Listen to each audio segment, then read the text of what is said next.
नमस्कार दोस्तों, कैसे हैं आप सब। माइथोलॉजी एंड ब्लॉगिंग चैनल में आपका स्वागत है। आज मैं अब आपको सत्यनारायण व्रत कथा सुनाने जा रही हूँ। तो चलिए शुरू करते हैं श्री सत्यनारायण व्रत कथा।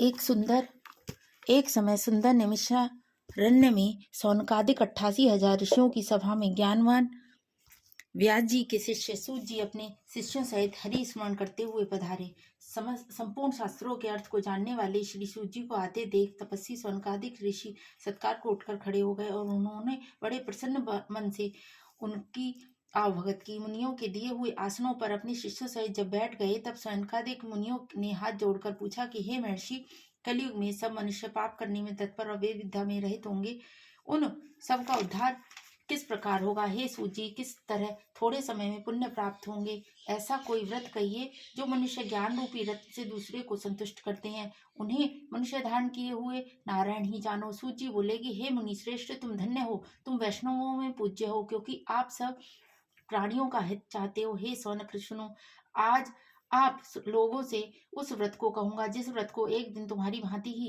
नारद ने लक्ष्मीपति से पूछा था। जिस प्रकार उन्होंने नारद से कहा, सो हे ऋषि लोगों, मैं आपसे कहता हूँ, सावधान हो सुनिए। पहला अध्याय। एक बार योगी नारद लोकहित की आकांक्षा से अनेक लोगों में भ्रमण करते हुए मृत्यु लोक में आए तो उन्होंने सब लोगों को अनेक प्रकार के क्लेशों से ग्रस्त व अपने कर्मों के कारण नाना प्रकार की योनियों से उत्पन्न अनेकों प्रकार से दुखी देखा। किस उपाय से निश्चित रूप से इनके दुखों का नाश हो। मन में ऐसा सोच वह विष्णु लोक को गए। वहां शुक्ल वर्ण चारों भुजाओं से युक्त शंख चक्र गदा पद्म और वनमाला से विभूषित नारायण से कहा कि हे वाणी और मन की शांति से अनंत शक्तिशाली प्रभु, आपको नमस्कार है। हे आदिभूत, हे भक्तों के कष्ट निवारण करने वाले, आपको नमस्कार है। इस प्रकार स्तुति को सुनकर भगवान विष्णु बोले कि हे नारद, कहो तुम कैसे आए हो और तुम्हारे मन में क्या है। नारद जी बोले कि हे जगत पिता, मृत्युलोक में सब लोग अनेक प्रकार के क्लेशों सहित विविध योनियों में उत्पन्न होकर पाप कर्मों से दुख पाते हैं। हे नाथ, थोड़ा सा उपाय करके क्या उनके क्लेश दूर हो सकते हैं। आपकी कृपा यदि मुझ पर है तो मैं यह सुनना चाहता हूँ। श्री विष्णु भगवान बोले कि हे वत्स, लोगों पर अनुग्रह की इच्छा से तूने बहुत अच्छा प्रश्न किया है। जिन कर्मों के करने से मनुष्य मोह से छूट जाता है वह तुझसे कहता हूँ, सुन। यह व्रत स्वर्गलोक और मृत्युलोक में दुर्लभ है। तेरी प्रीति के कारण यह मैंने अब प्रकाशित किया है। यह सत्यनारायण का व्रत है जिसे विधि पूर्वक करके मनुष्य संसार में सुखों को भोग कर मोक्ष प्राप्त करता है। भगवान के इस वाक्य को सुनकर नारद मुनि बोले कि हे प्रभु, इस व्रत का क्या फल है, इसकी क्या विधि है और यह किसने किया है, यह विस्तार पूर्वक कहिए कि यह व्रत कब करना चाहिए। श्री भगवान बोले कि हे नारद, यह नेत्र सत्यनारायण का व्रत दुख और शोक आदि का विनाशक और धन्य धान्य की वृद्धि करने वाला है, विजय, सौभाग्य और संतान देने वाला है। यह व्रत किसी भी दिन भक्ति और श्रद्धा से युक्त मनुष्य धर्म में तत्पर होकर करे। ब्राह्मणों और बांधवों को साथ लेकर सायंकाल के समय श्री सत्यनारायण भगवान का पूजन करें। भक्ति पूर्वक केला, फल, घी, गेहूं का चूर्ण आदि उत्तम भक्ष्य पदार्थों का सवा सेर करके नैवेद्य ले स्वजनों सहित कथा श्रवण कर ब्राह्मणों को दक्षिणा दे। उसके बाद स्वजनों के साथ ब्राह्मणों को भोजन करावे, भक्ति पूर्वक प्रसाद को खावे, भजन कीर्तन करके फिर सत्यनारायण सत्यनारायण कहते हुए अपने घर को जावे। ऐसा श्रवण करने से मनुष्य को निसंदेह मनोवांछित सिद्ध होता है। विशेष करके कलयुग में पृथ्वी पर यही एक आसान उपाय है। बोलो श्री सत्यनारायण भगवान की जय। श्रीमन नारायण नारायण नारायण, भगवान नारायण नारायण नारायण। दूसरा अध्याय। सूत जी बोले कि वह द्विज जिसने यह व्रत किया उसका इतिहास कहता हूँ। रमणीक काशीपुरी में एक निर्धन विप्र रहता था। भूख और प्यास से व्याकुल हो नित्य प्रति घूमता था। तब विप्रों के प्यारे भगवान ने एक दिन वृद्ध विप्र का रूप धारण करके उससे आदर पूर्वक पूछा कि हे विप्र, तुम किस लिए दुखी होकर घूमते हो, यह सब मैं सुनना चाहता हूँ। उस विप्र ने कहा, मैं गरीब विप्र हूँ और उदर पूर्ति हेतु भिक्षा के लिए यहाँ भ्रमण करता हूँ। प्रभु, यदि आप मेरी दरिद्रता दूर करने का आसान उपाय बता सकें तो कहिए। ब्राह्मण ने कहा कि श्री सत्यनारायण विष्णु वांछित अर्थों का फल देने वाले हैं। ब्राह्मण, सत्य का पूजन और सत्य का व्रत करो, जिसे करके मनुष्य सब दुखों से छूट जाता है। यत्न पूर्वक व्रत का विधान ब्राह्मण को बतला। वृद्ध ब्राह्मण रूपधारी भगवान सत्यनारायण वही अंतर्धान हो गए। यह व्रत मैं बड़ी प्रकार करूंगा, यह सोच वह रात भर सो न सका। सुबह उठकर सत्यनारायण का व्रत का संकल्प करके वह ब्राह्मण भिक्षा के लिए निकला तो उस दिन ब्राह्मण को बहुत सा धन मिला। उसी धन से बंधुओं के साथ सत्यनारायण के व्रत का आचरण किया। वह द्विज श्रेष्ठ व्रत के प्रभाव से समस्त दुखों से मुक्त और उस दिन से सब संपत्तियों से युक्त हुआ। हे द्विज, पृथ्वी पर जो मनुष्य इस व्रत को करेगा उसके सब दुख दूर होंगे। इस प्रकार भगवान सत्यनारायण ने जो नारद से कहा, मैंने वह सब आपको सुनाया। अब आपको और क्या सुनाऊं। ऋषि बोले कि हे सूत जी, उस द्विज से इस व्रत को किसने सुना और किसने व्रत का आचरण किया, यह हम सुनना चाहते हैं, क्योंकि हमें श्रद्धा उत्पन्न हुई है। सूत जी ने कहा कि हे मुनीश्वरों, सुनो। जिस ब्राह्मण ने यह व्रत किया वह एक बार अपने बंधुओं और स्वजनों के साथ व्रत और पूजन कर रहा था। उसी समय एक लकड़ी बेचने वाला आया।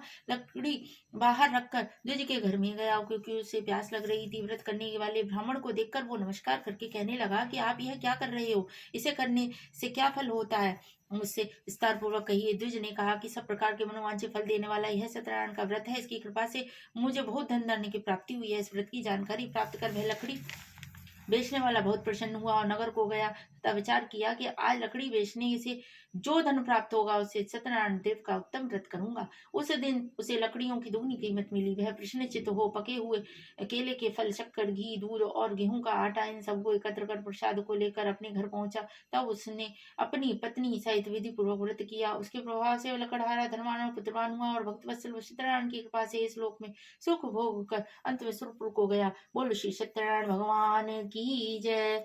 भगवन नारायण नारायण नारायण, श्रीमन नारायण नारायण नारायण। तीसरा अध्याय। सूत जी बोले, बलवानों में श्रेष्ठ उल्कामुख नामक जितेंद्रिय राजा था। वह बड़ा धार्मिक था तथा गौ ब्राह्मणों का आदर सत्कार करता था। उसकी स्त्री भद्रशिला सुंदर और पतिव्रता थी। एक दिन नदी किनारे पर राजा और रानी सत्यदेव के व्रत को करते थे। उसी समय एक साधु नामक वैश्य आया। अपनी नाव को नदी के तीर पर लगाकर आप किनारे पर आया। सो वह राजा को पूजन का आदि करते देख नम्रता से पूछने लगा कि हे राजन, भक्ति पूर्वक आप यह क्या कर रहे हो, सो मुझसे कहो। राजा बोला कि हे वैश्य, यह श्री विष्णु भगवान का पूजन है, जो धन दान एवं संतान प्राप्ति की इच्छा से किया जाता है। साधु वैश्य राजा को नमस्कार करके बोला कि हे राजन, इस व्रत को आप मुझे बताओ, मैं भी उस उत्तम व्रत को करूंगा, क्योंकि मेरे कोई संतान नहीं है। इस व्रत को राजा उल्का मुख से जानकर साधु ने अपने घर आकर कहा और इस बात का संकल्प किया कि जब मुझे संतान उत्पन्न होगी तब मैं भी श्री सत्यनारायण का व्रत करूंगा। सत्यदेव की कृपा से थोड़े ही दिनों में उसकी स्त्री लीलावती गर्भवती हो गई। 10वें मास में धर्मपरायण सती लीलावती के गर्भ से अति सुंदर कन्या का जन्म हुआ और वह कन्या शुक्ल पक्ष के चंद्रमा की ज्योति के समान थोड़े दिन में वृद्धि को प्राप्त हुई। तब साधु वैश्य ने अपनी स्त्री के साथ कन्या का नामकरण कराया। उसका नाम कलावती रखा, क्योंकि वह भगवान के आशीर्वाद से पैदा हुई थी। उस समय लीलावती अपने स्वामी से हाथ जोड़कर बोली कि हे स्वामी, आपने जो व्रत करने का संकल्प लिया था उसे अब क्यों नहीं करते। साधु बोला कि हे प्रिय, उस व्रत को मैं इसके विवाह के समय अवश्य करूंगा। इस प्रकार अपनी स्त्री को समझाकर साधु वहां से व्यापार को चला गया। लौटकर आने पर वैश्य ने एक दिन सखियों के साथ खेलती हुई कन्या को विवाह योग्य देखकर दूतों को बुला भेजा और कहा कि कन्या के योग्य वर विचार कर ले आओ। वैश्य की आज्ञा पार दूत कंचन नगर को गया। उस नगर के वर्णिक पुत्र को लेकर साधु के पास आया। उस सौंदर्य युक्त लड़के को देखकर भाई बंधुओं सहित कन्या का विधि विधान से वणिक पुत्र के साथ विवाह कर दिया। अभाग्यवश विवाह के समय भी वह उस व्रत को करना भूल गया। अपने कर्म में लीन वह वैश्य अपनी जमाताओं को लेकर व्यापार के लिए समुद्र के समीप ब्रह्मणिकपुरी नगर में पहुंचा और वहां वह वैश्य जमाता के साथ व्यापार करने लगा। फिर वह दोनों चंद्रकेतु के नगर में जा पहुंचे। सत्यनारायण सत्य का पालन न करने के कारण श्री सत्यनारायण भगवान वैश्य पर कुपित हो गए और उन्होंने उस मिथ्या आश्रम को दंड देने का निश्चय किया। एक दिन राजा का धन चुराकर चोर उसी स्थान पर आए जहां दोनों वैश्य ठहरे हुए थे। चोर अपने पीछे आते हुए रक्षक को देखकर जब डर के मारे सारा धन वहीं रखकर छिप गए। जब रक्षकों ने वैश्य के पास राजा के माल को देखा तो वे इन दोनों को ही बांध कर ले गए। राजा के समीप जाकर कहने लगे कि हे स्वामी, हम इन चोरों को पकड़कर लाए हैं, इन्हें देख आज्ञा दें। राजा की आज्ञा अनुसार दोनों को जेल में डाल दिया। सत्यनारायण की माया में से किसी ने भी इनकी बात नहीं सुनी। चंद्रकेतु राजा ने उनका माल जब्त कर लिया। उधर राजा को छोड़ने के कारण वैश्य की स्त्री भी बहुत दुखी हुई। जो धन घर में था वह चोरों ने चुरा लिया। शारीरिक मानसिक व्याधि से युक्त होकर अन्न की तलाश में वह घर घर फिरने लगी। एक दिन वह कन्या भूख से दुखी होकर एक द्विज के मकान में पर गई और वहां भगवान सत्यनारायण के व्रत को होता देख उसने भी कथा सुनी और व्रत की याचना की। प्रसाद खाकर जब वह रात को घर लौटी तो कन्या से प्यार से पूछा कि हे पुत्री, रात को कहाँ रही और तेरे मन में क्या है। कलावती ने शीघ्र ही माता से कहा कि द्विज के मकान पर मनोवांछित फल को देने वाले व्रत को सुनती रही। यह बात सुन वह भी प्रसन्न हुई और व्रत को करने को तैयार हो गई। तब उस साध्वी ने अपने बंधु बांधवों और रिश्तेदारों सहित व्रत किया और वन मांगा कि पति और जमाता शीघ्र ही अपने घर को लौटे। हे भगवान, आप मेरे भर्ता और जमाता के अपराधों को क्षमा करो। इस व्रत से प्रसन्न होकर श्री सत्यनारायण ने स्वप्न में राजा चंद्रकेतु को दर्शन दिया और कहा कि हे राजा, प्रातः दोनों वणिक पुत्रों को छोड़ देना और उनका जो धन लिया है वह भी उन्हें दे देना, नहीं तो राजधन और पुत्र सहित तुम्हारा नाश कर दूंगा। तब राजा ने स्वजनों सहित सभा में बैठकर सबको अपना स्वप्न कह सुना। कहा कि दोनों वणिक पुत्रों को छोड़ दो। राजा का हुक्म सुनकर मंत्री दोनों वैश्यों को कारागार से छुड़ाकर राजा के पास लाया और नियम पूर्वक बोला कि ये दोनों वणिक आपके सामने हैं। दोनों वणिक पुत्रों ने राजा को नमस्कार किया। राजा ने उनसे आदर पूर्वक कहा कि अभाग्यवश तुम्हें बहुत बड़ा कष्ट प्राप्त हुआ है, अब कोई भय की बात नहीं है। फिर बेड़ियां कटवाकर तथा स्नान धर्म करा के राजा ने उन्हें सुंदर वस्त्र आभूषण देकर तथा मीठे वचन कहकर प्रसन्न किया। पहले उनका जो धन लिया था उसे दूना दिया और राजा ने कहा कि हे वैश्यों, अब आप अपने नगर को जाओ। राजा को दंडवत कर खुशी हो वह दोनों महाजन अपने घर को चले। बोलो श्री सत्यनारायण भगवान की जय। श्रीमन नारायण नारायण नारायण भजमन नारायण नारायण नारायण। चौथा अध्याय। सूजी बोले, उस साधु वैश्य ने आवश्यक मंगल कार्य करके तथा द्विजों को धन देकर अपने नगर के लिए प्रस्थान किया। थोड़ी दूर ही गया था कि भगवान सत्यनारायण ने दंडी साधु का रूप भेज धरकर उससे सत्य और असत्य को जांचने के विचार से पूछा कि हे वणिक पुत्रों, तुम्हारे नाम में क्या है। तब वणिक पुत्रों ने अनादर और मखौल के भाव से कहा कि हे दंडी, तुम किस लिए पूछते हो? क्या धन लूट कर ले जाना चाहते हो? लेकिन मेरी नाम में तो लता पता है। ऐसे कठोर वचनों को सुन तेरा वचन सत्य हो, ऐसा कह वह दंडी साधु कुछ दूर जाकर समुद्र के समीप बैठ गए। दंडी के जाने के बाद वणिक पुत्र नित्य कर्मों से निवृत्त हुए अचानक हल्की होने के कारण ऊपर उठी हुई नाव तथा उसमें लता पत्ता देखकर महाजन मूर्छित हो पृथ्वी पर गिर पड़ा। होश आने पर उसके जमाई ने कहा कि शोक क्यों करते हो? उस दंडी ने शाप दिया था, इसीलिए उसकी शरण में चलो। दामाद ने के ऐसे वचनों को सुनकर वह वणिक उस दंडी के पास गया। दंडी को देखकर भक्तिपूर्वक नमस्कार किया और आदर पूर्वक बोला कि मैंने जो कुछ आपसे कहा, हे स्वामी, मेरा अपराध क्षमा करो। इस प्रकार बारंबार विनती करके वह शोकातुर हुआ। रोते हुए वैश्य को देखकर दंडी ने कहा कि हे पूजा से विमुख वणिक पुत्र, मेरी आज्ञा से तुझे बार बार दुख प्राप्त हुआ। वैश्य ने कहा कि हे प्रभु, ब्रह्मा आदि समस्त देवता भी आपके गुण और रूप को नहीं जानते, तब मैं मूर्ख ही आपकी माया को कैसे जान सकता था। अब आप प्रसन्न हो जाए, मैं अपनी साधना अनुसार आपकी पूजा करूंगा। मैं आपकी शरण में हूँ, मेरी रक्षा करो। भक्ति युक्त वाक्य को सुनकर भगवान सत्यनारायण वर देकर अंतर ध्यान हो गए। वैश्य का मनोरथ पूरा हुआ। उसने विधि पूर्वक भगवान सत्यनारायण की पूजा अर्चना की। तत्पश्चात धन से पूरी नाव को यत्न से तैयार करके वह अपने नगर को चले। अपने नगर के समीप पहुंचने पर प्रसन्न होकर वणिक ने अपने एक सेवक को घर भेजा। उसने नगर में जाकर वणिक की स्त्री को हाथ जोड़ प्रणाम करके कहा कि महाराज, साधु जमाता सहित आनंद पूर्वक अपार धन लेकर इस नगर के समीप आ गए हैं। दूत के मुंह से वचन सुनकर हर्षित हुई कलावती ने सत्यनारायण की पूजा समाप्त की और पुत्री से कहा कि मैं स्वामी के दर्शन करने को जाती हूँ, तो पूजा समाप्त करके जल्दी आ। माता के वचन न सुनकर वह व्रत वहीं समाप्त कर एवं प्रसाद को छोड़कर अपने पति के पास चली आई। इससे भगवान ने रुष्ट होकर उसके भर्ता को धन समेत नाव के साथ जल में डुबो दिया। तब कलावती कन्या अपने पति को न देख मूर्छित तो जमीन पर गिर पड़ी। पति वियोग से दुखी कन्या को देख वणिक भयभीत हो बोला, यह क्या आश्चर्य हुआ? सभी उपस्थित लोग आश्चर्यचकित हो गए और माता कन्या को दुखी देख विह्वल हो रोती हुई अपने पति से बोली कि नाव के साथ यह जमाता कहाँ गए? सत्यनारायण की महिमा को कौन जान सकता था। जब लड़की ने पति की खड़ाउन लेकर उसके पीछे डूब जाने की बात कही तो साधु अत्यंत शोक संतप्त हुआ और सोचने लगा कि भगवान ने ही जमाता और नाव का अपहरण किया है। मैं सत्यनारायण की माया का भ्रमाया हुआ हूँ। और यथोचित विस्तार से श्री सत्यनारायण की पूजा करूंगा। इस प्रकार वणिक ने सबको बुलाकर अपना मनोरथ कह सत्यनारायण भगवान को बार बार नम्र भाव से पृथ्वी पर दंडवत कर हरि गुणगान करने लगा। श्रीमन नारायण नारायण नारायण, श्रीमन नारायण नारायण नारायण, भजमन नारायण नारायण नारायण। तब दोनों के परिचालक सत्यनारायण ने प्रसन्न हो आकाशवाणी द्वारा कहा कि तेरी कन्या प्रसाद को छोड़ पति दर्शन के लिए चली आई। अब वह घर पर जा प्रसाद को खाकर आवेगी तो इसे अवश्य ही पति मिलेगा। कन्या इस आकाशवाणी को सुनकर झटपट घर को गई और उसने श्रद्धा पूर्वक प्रसाद खाया। उसके बाद लौट कर आई तो अपने पति को देखा। तब कलावती कन्या अपने पति से बोली कि अब घर चलिए, देरी क्यों कर रहे हो? घर चलकर भगवान सत्यनारायण का पूजन करना है। कन्या के वचन सुन प्रसन्न हो अपने घर जाकर वणिक पुत्र ने विधि विधान से भगवान सत्यनारायण का पूजन किया। उसके बाद पूर्णिमा एवं संक्रांति को भगवान सत्यनारायण का पूजन करने लगा। तब वह इस संसार में सुख भोग कर अंत समय वैकुंठ को गया। बोलो भक्त वत्सल भगवान श्री सत्यनारायण की जय। राधे राधे जपो चले आएंगे बिहारी, आएंगे बिहारी चले आएंगे बिहारी। श्रीमन नारायण नारायण नारायण, भजमन नारायण नारायण नारायण। 5वां अध्याय। सूजी बोलेगी, हे मुनीश्वरों, आगे अब मैं और भी कथा सुनाता हूँ। प्रजापालन में सर्वथा संलग्न एक तुंगध्वज नामक राजा था। श्री सत्यनारायण के प्रसाद को छोड़कर वह भी बहुत दुख को प्राप्त हुआ। एक समय वह वन में घूमता हुआ एक बड़े वृक्ष के पास आया, जहाँ की भक्ति भाव ग्वाल बंधुओं सहित भगवान श्री सत्यनारायण का व्रत कर रहे थे। जहाँ राजा गर्व के कारण उसके पास न गया और ना ही उसने भगवान को प्रणाम किया। फिर ग्वालों ने पूजन के बाद उसको प्रसाद दिया तो राजा ने प्रसाद भी न लिया।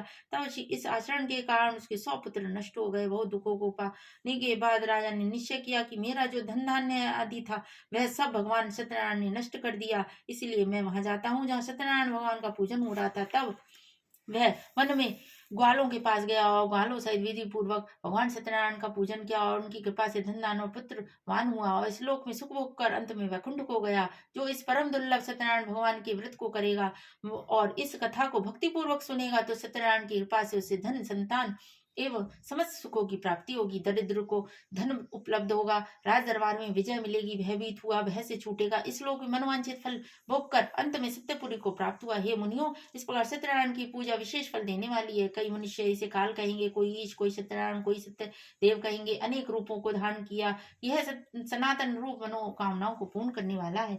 हे मुनीश्वरों, जो इसे नित्य पढ़ेगा तथा सुनेगा सत्यदेव की कृपा से उसके सब पाप नष्ट होंगे। जिन्होंने पहले सत्यनारायण का व्रत किया है उनके दूसरे जन्म को कहता हूँ। बहुत बुद्धि वाला सतानंद अगले जन्म में सुदामा ब्राह्मण हुआ, जो श्री कृष्ण का ध्यान करके मोक्ष को प्राप्त हुआ। लकड़ी का उठाने वाला भीलों का राजा गुहा बना, अगले जन्म में श्री राम का सेवक होकर मोक्ष को पा गया। धार्मिक और सत्यवक्ता वैश्य मूर्धज हुआ, अपने शरीर का अर्धांश कटवाकर मोक्ष को प्राप्त हुआ। उल्कामुखी नामक महाजन राजा दशरथ हुआ, श्री राम को पुत्र रूप में प्राप्त करके वैकुंठ को गया। महाराजा तुंगध्वज स्वयं मनु हुआ, जो सबको श्रीमद् भागवत का उपदेश दे करके वैकुंठ को प्राप्त हुआ। बोलो श्री सत्यनारायण भगवान की जय। सत्य नारायण व्रत कथा समाप्त।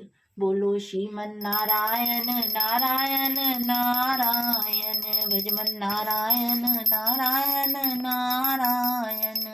श्रीमन नारायण नारायण नारायण, भजमन नारायण नारायण नारायण।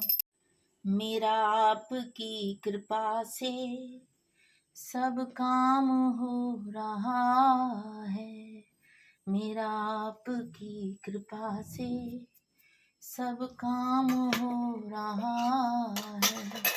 करते हो तुम कन्हैया मेरा नाम हो रहा है, करते हो तुम कन्हैया मेरा नाम हो रहा है।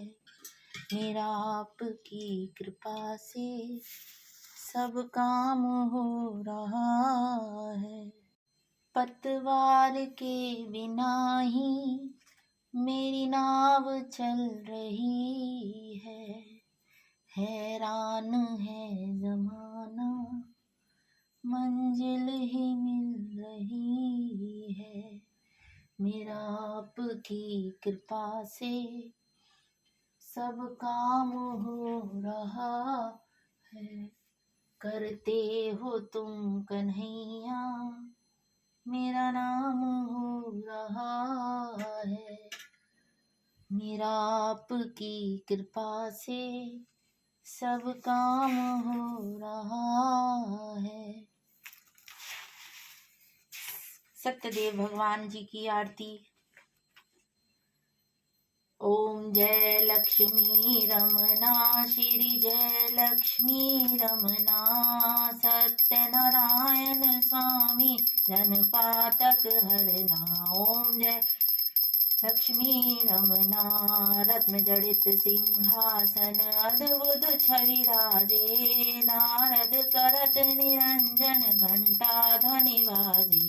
ओम जय लक्ष्मी रमना, प्रगट भये कल कारण तुझको दर्श दियो, बूढ़ो ब्राह्मण बन के कंचन महल कियो। ओम जय लक्ष्मी रमना, वैश्य मनोरथ पायो, श्रद्धा तज दीनी, सो फल भोग्यो प्रभु जी फिर स्तुति कीनी। ओम जय लक्ष्मी रमना, भक्ति भाव के कारण छिन छिन रूप धर्यो, श्रद्धा धारण कीनी, तिनको काज सर्यो। ओम जय लक्ष्मी रमना, बाल बाल संग राजा वन में भक्ति करी, वनवांछित फल दीनो, दीन दयाल हरि। ओम जय लक्ष्मी रमना, चढ़त प्रसाद सवायो, कदली फल मेवा, धूप दीप तुलसी से राजी सतदेवा। ओम जय लक्ष्मी रमना, श्री सत्यनारायण जी की आरती जो कोई नर गावे, स्वामी प्रेम से गावे। कहत शिवानंद स्वामी सुख संपत्ति पावे। ओम जय लक्ष्मी रमना, जय लक्ष्मी रमना। बोलो प्रेम से श्री सत्यनारायण भगवान की जय।